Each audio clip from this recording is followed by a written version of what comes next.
एक तपस्वी अपने उपदेश में शिष्यों से बार बार कहता था कि कण कण में भगवान है।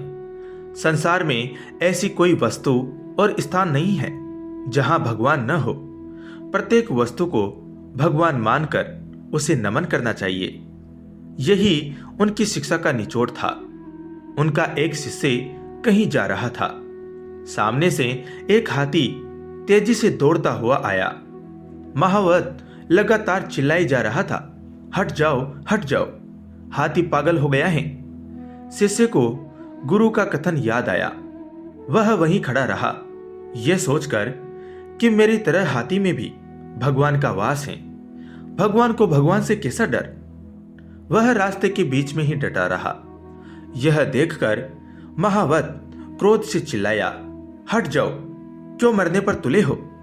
पर शिष्य अपनी जगह से एक अंगुल भी इधर उधर नहीं हुआ। पागल हाथी ने उसे सूंड में लपेटा और घुमाकर फेंक दिया। बेचारा घायल शिष्य वहीं पड़ा कराहता रहा। पर उसे अधिक पीड़ा इस बात की थी कि भगवान ने भगवान को मारा। उसके सहपाठी उसे उठाकर आश्रम में ले गए। उसने गुरु से कहा, आप तो कहते हैं कि प्रत्येक वस्तु में भगवान है। देखो, हाथी ने मेरी कैसी दुर्गति की है। गुरु ने कहा, यह सत्य है कि प्रत्येक वस्तु में भगवान है।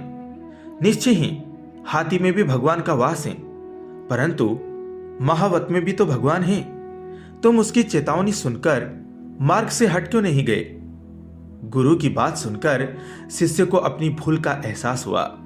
दोस्तों, किसी शिक्षा को आधी अधूरी समझकर उसे प्रयोग में लाना बुद्धिमानी नहीं, मूर्खता है। धन्यवाद।